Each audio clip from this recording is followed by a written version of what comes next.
Hi, Hi, how are you? I'm fine. How are you? I'm good, thank you. Yeah. So it's what is the time there? It's 9:30 actually. Wow. Okay, okay. You are in Australia right now, right? Yeah, that's right. I live in Sydney. Ah, that's great. That's great. So let's start the session. Okay. So Okay. I'm the looking first forward to thing, it though. yeah, yeah, true, true. Like the first thing that I want to ask you is, in your profession, it's a profession, where a lot of people might hesitate to share their problems at first. So Yes. what's your breakthrough moment when somebody comes to you for the first time? Yes, that's right. Look, I mean, you're right. It's a very delicate situation, and Mm, we're going to mm, talk about people's personal life, and you have yeah. exactly about 30 minutes to actually break all of that. Mm, yeah. So usually I think there are a few things that's very important. One is to have a face that really has no judgment. And I think it's a Mm, skill. It's very important to actually have that kind of a, face.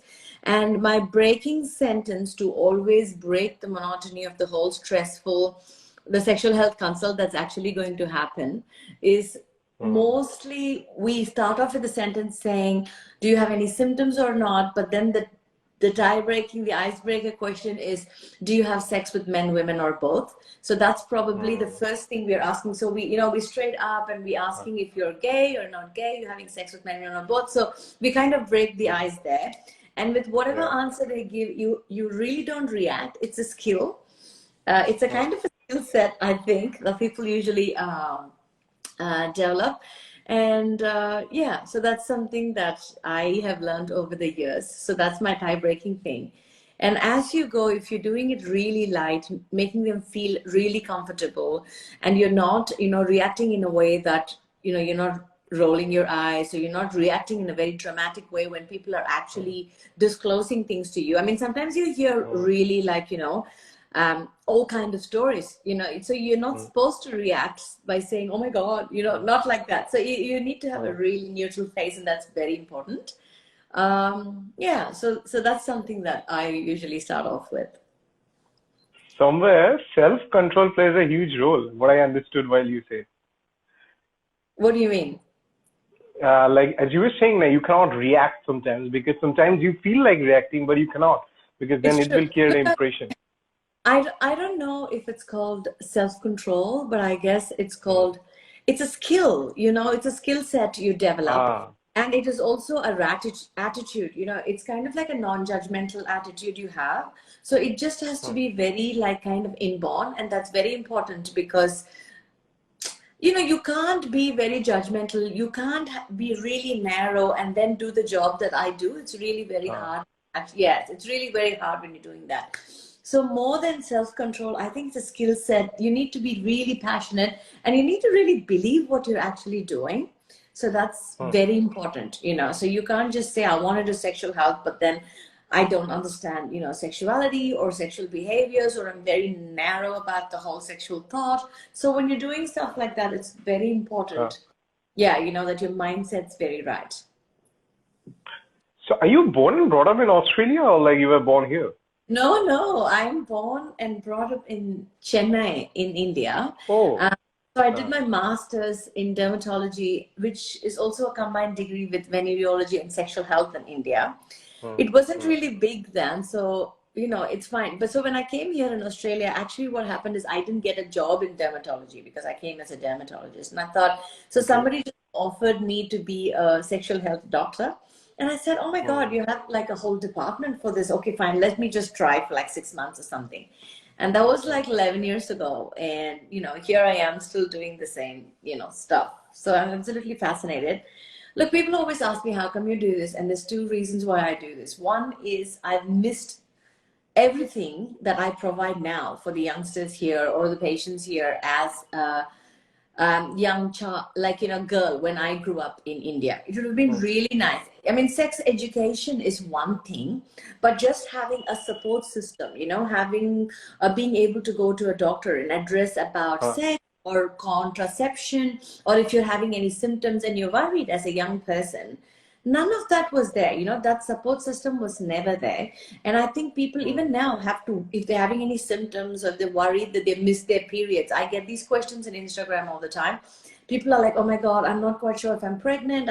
It's a shame, because you should be able to go and access contraception. And that's very, important, isn't it? So I think I missed all of that completely as a young girl growing up in India. And when I come here, that is what I provide for youngsters here. So, I go and talk to youngsters about contraception. Like when I say youngsters, from 14 years old, and we talk about, using condoms, safe sex. We talk about consent, and we talk about abuse, and we talk about STI testing and a whole range of things, which is all very important. So when I started doing that, that's when I felt, our country really needs it. So it's my way of actually giving back to something that I have missed. Now that I'm coming back, and whatever work I do here with the youngsters, I want to come back and give it back to India. And that's pretty much how it worked. As you were telling them that you come to the students, you go to the youths and describe them, these are the things we need to talk about. Down the line, do you feel sometimes that the term sexual advice or the term sex, when we talk about that, that becomes a taboo? Like people get the things into misconception or myths when we just utter that word? And Absolutely. the reason, rather not understanding the reality between it? Yeah, absolutely. Because sex is such a taboo word, isn't it? It's been a taboo for such a long time. And it's not just in India. In many countries, sex, especially among the young, kids, when we say 14, 15, 16, they're all very young. So sex is such a tabooed word. So I definitely feel it. And especially people don't take it very quickly. When you're going to school, do like school outreach programs and things like that, there is a level of embarrassment, there is a level of shy, they feel like, oh, I'm not quite sure. But then it's honestly our responsibility to make them feel comfortable about that and make them feel like it's okay, everybody's doing it. See, that's the thing in India, right? Sometimes when people are in denial, they don't want to believe that 15 or 16-year-old people are having sex, right?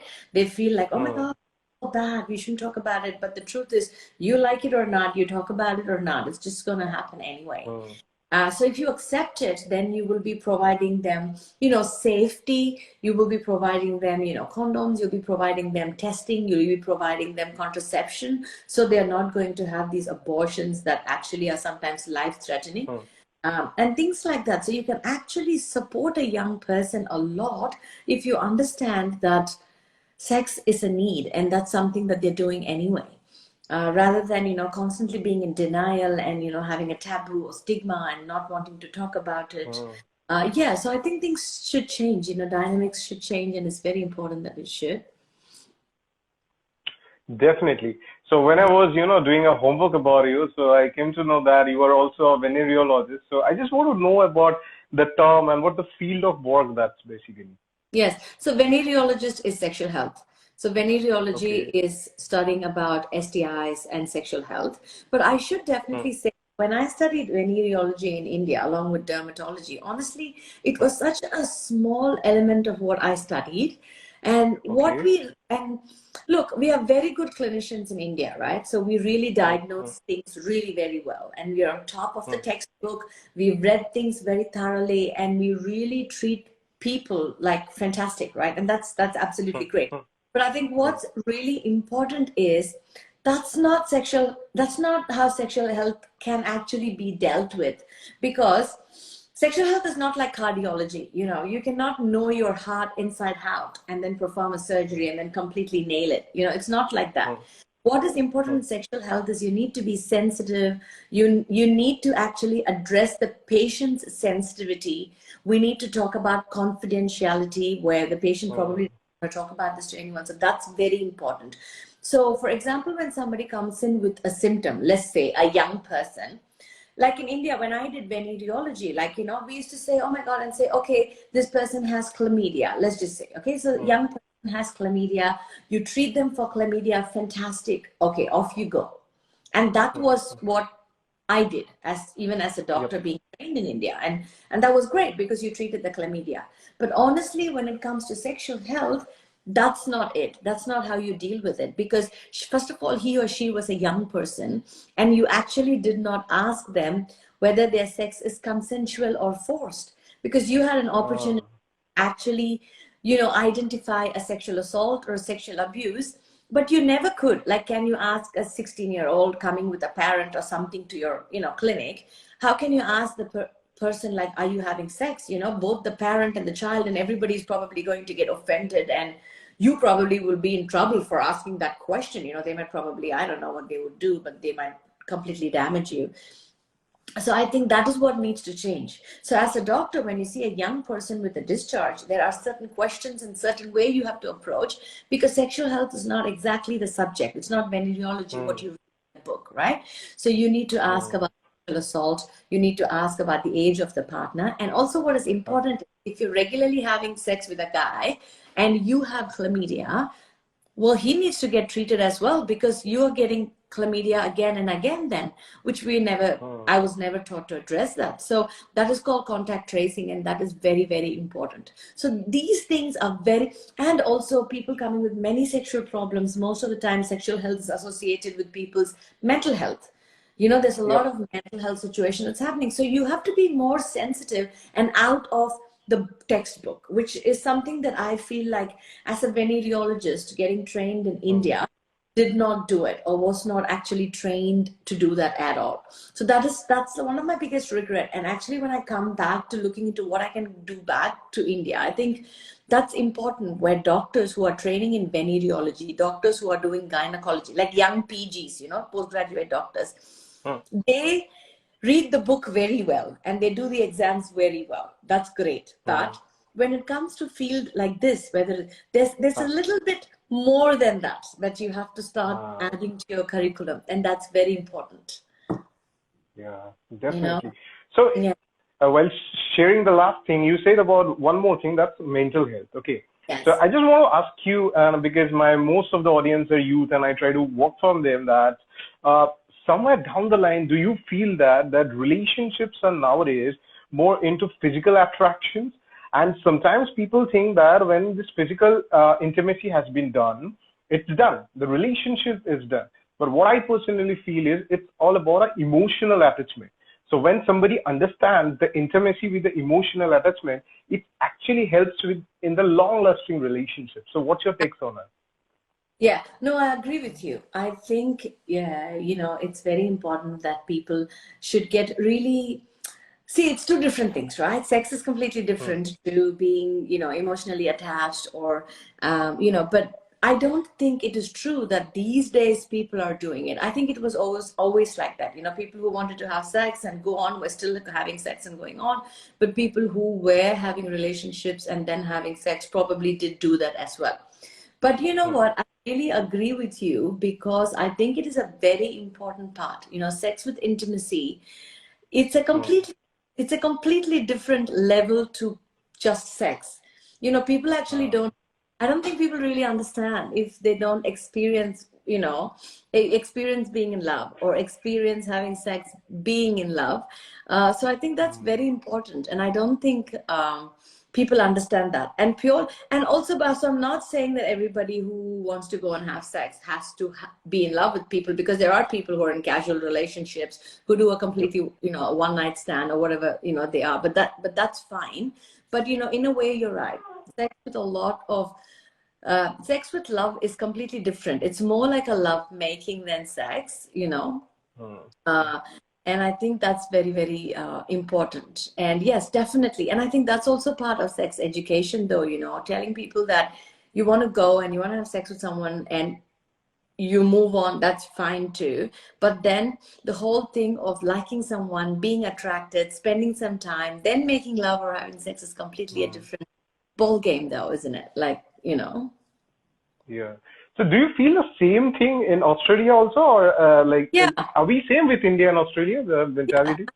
I think people's sexual needs and how people actually feel is very similar. You know, we always keep thinking, oh my God, you know, it happens in the Western world. And we always think, no, it happens in India as well. In the Western world, they talk about it. In India, you don't want to talk about it. That's the problem. And I think that's what we're trying to do now, saying, no, we'll talk about it.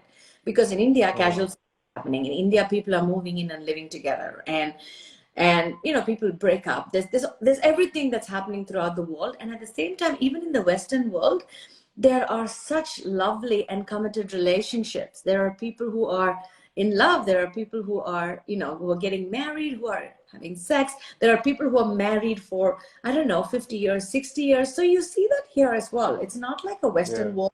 It's not like in Western world, people say, oh, this is not going to work, and snap, like, okay, fine, get lost. Nobody does that.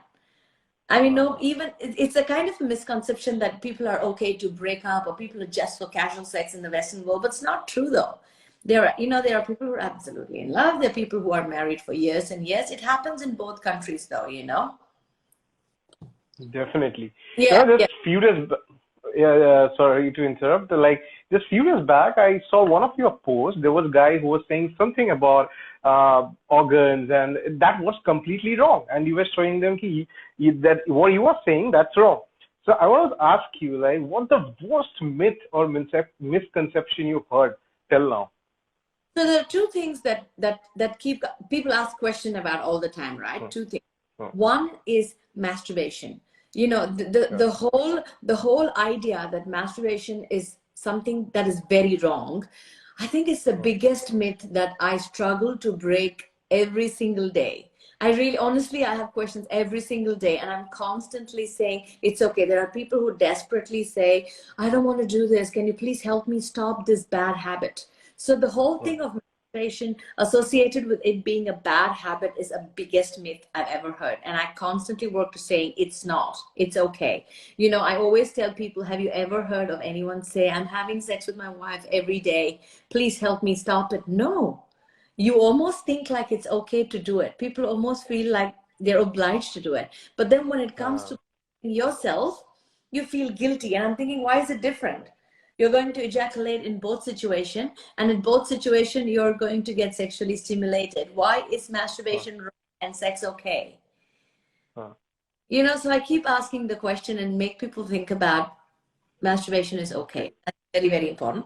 The second thing I keep getting asked is virginity.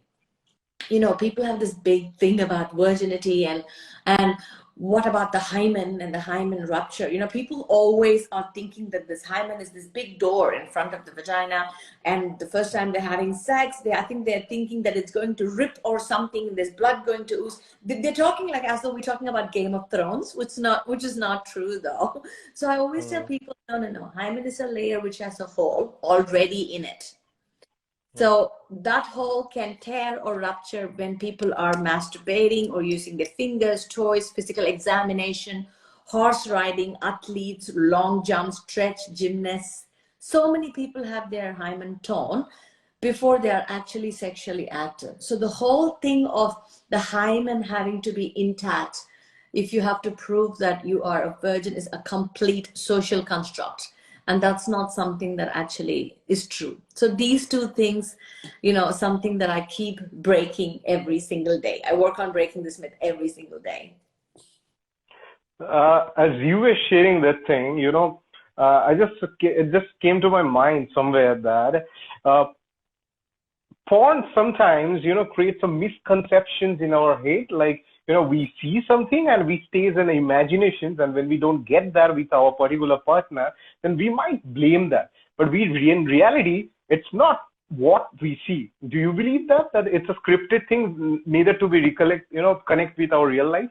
Absolutely. Absolutely. I don't know if you've seen my past lives. So I always compare pornography to Avengers. It's my most favorite comparison. And when we're talking about pornography, I want people to think like they're watching Avengers. You're going to have superheroes. You're going to have people who are jumping off the building and throwing, webs. And then you're going to have people bash the shit out of things and get away with it. And then you have to remember, one, it's a movie. Two, it's shot over many, many days. It's shot over many days. And the third thing is the people doing the pornography are actors. They are people who are actors. So they are paid to do it. And by the end of the release of the pornography, it's very important that the whole thing is photoshopped. Things are made to look longer, pinker, shinier. It's a movie. So I really tell everybody, you have to understand, pornography is a movie. It's like Avengers. Nobody in real life is going to jump off buildings and throw webs, right? So I want people to remember, and that it's important. And pornography, if you're watching it for like, I don't know, 30 minutes or an hour of pornography, you have to remember it is not shot in the one take at all. People are shooting in for weeks. You know, the whole process of having an ejaculation or doing whatever they are doing, and having the whole thing is shot for weeks over several takes, and it's a movie. So I think that is very important to tell people this. You know, you can never recreate Avengers in your real life. So you can never repeat pornography in your real life. It's like that, right? So pornography is completely a movie that you watch for entertainment. You feel good. It helps you masturbate sometimes, and that is it. You draw the line right there. Real life, love, romance, real sex has nothing to do with what people are showing on pornography, because that's not true though. While you were sharing that thing, just few years back, I don't want to take the name. I was having a chat with a couple, and they were saying that this taboo is still there. You know, if a particular couple have some physical intimacy before marriage, then also they cannot share it with everybody, though they are doing it. No, You know, your it's like would be husband or would be wife. crime, isn't it? It's people are like judging you, and this is what I want to say. You know, I think in India, I think we have to really accept it's. I mean, it's been happening for such a long time. Premarital sex is such a common thing, and I always tell people, you know, boys and girls nowadays, like let's say they reach puberty around 11 to 13 years old, and then nobody wants to get married till they're 32 because everybody is Yeah. busy with their career. They want to settle down, both boys and girls. Nobody's getting married when they're 18, right? Like those days. So honestly, to expect somebody to not have any kind of sexual encounter from the age of 13 to 32 is a bit much of a expectation, don't you think? Yeah, that's unrealistic. So I think we should actually let go of that thing, because clearly people sexual needs are very important and they're definitely having sex. So I think that's very important. That's a very important attitude that we're all working towards changing is, premarital sex is happening. You just have to accept it, and it's okay. And yes, and you just have to move on from there though. Yeah. I won't take much of your time. There's a last question I just kept to my mind. That's, you are doing an amazing work, but down the line, the things you share are not acceptable by many people. They think this is not the right way to share. So Yes, you might also face a lot of social media hatred or trolling. How do you handle those? I don't react. I don't care. I don't Okay. react because I totally believe what I'm doing is right. And I'm Hmm. sure the people who actually say, this is not right, or that's not right, or sending me all these Hmm. hate messages are also probably people who know that it is definitely happening. I think they want, Ah, yeah, they want to get a reaction from me, or they want to argue, whatever. But I almost tell, we both know, and I know yeah. too. I don't have to actually react, So most of the times I don't react, and actually, these are the people who motivate me to do my content, I should say. They Hmm. are such good motivators, because these are people who ask me really, like, either like unbelievable questions, or they come up with, like, ideas, or there's immense patriarchy, and that gives me so much motivation. So I usually take that question, and rather than Hmm. reacting to them in the DM, I make a Hmm. post or I make a reel. Ah. That's Content. yes. And I think that, because this is what I say, because if I don't have people like this, my Yeah. content creation will be very difficult, because it's very hard for Yeah. me to get ideas all the time. But honestly, Yeah. they make my job easy. I'm not overthinking. I wait, and then the next day morning, there's people coming up with these weird questions, and I'm like, got it. And then I have a content. I'm producing an answer for it. So I'm actually very grateful for those people who come up with weird and strong questions, and make my life easy in producing content, actually. Definitely. What I personally think is that they also know that what you are doing is right, and also all the doctors out there, what they are saying it's right, but they just don't want to break that misconception that it shouldn't be shared in front of everybody. Yeah. See, what is important is this, right? Just because sexual educators here are trying to talk Hmm. about sex or trying to educate people about sex, or if we are trying to say that, you know, sex is happening, people immediately think that we are all out here trying to tell that, you know, all of you go and have sex. That's not what we're trying to do, you know, because Yeah. I always say wanting to have sex or not, people's sexuality, you know, whatever it is, it's an individual dependent thing, right? So whether you do it or whether you don't do it, it's fine. You know, people always say, so are you saying we should masturbate every day? And I always tell people, no, I'm not saying you should masturbate every day, because this is exactly what I'm saying. So for people who don't want to masturbate and they don't masturbate for like months and months, that's okay too. That's what their body wants. Their body doesn't feel like they want to do it. They believe in something else, and that's okay. That's absolutely okay. So we're not here to tell people do this, do that, or have sex or not have sex. We are purely here to tell people that yes, sex happens for those who want to do it, but we are here to educate them about, make sure that you know, consensually doing it, make sure you're having, you know, permission, make sure you use condoms, and make sure you're using protection against pregnancy. And if any of this didn't happen, make sure you come and get regular testing. These are the things we are trying to tell people. You know, we are not trying to tell people, oh no, you should go have sex. No. Whether we tell people or not, if they want to have sex, they are going to have sex. And if they're not, they're not. And in fact, you know what? There is so much research that has actually shown that people delay their sexual, you know, debut if they are well educated. If you talk to them consent, and if you talk to them about protection, if you talk to them about enjoyable sex and not painful sex and stuff like that, and also if you tell them masturbation is just fine, keep doing it, most people are happy to wait for a partner, you know, rather than go and explore things, you know, in the right way. So if all that is not available, people want to explore things, especially youngsters and, you know, and teenagers. It's in the nature to say, especially when you say no, don't do it, that's not okay, that's something that they really want to do it though, you know what I mean? It's in the nature that they say, you said no, I'm going to do it now. So instead, if you put it out there, a lot of the times there's study that shows that they make an informed consent, that they just do it later, they just don't have to do it now, you know. Yeah, that's a beautiful way you share everything. Thank you so much to have you on my podcast today. It's a good night day. So Thank have a you. nice day and keep, you know, spreading these amazing concepts to all the people out there. Thank you. Thank you so much. It's an absolute Yeah. pleasure. Yeah. Bye-bye.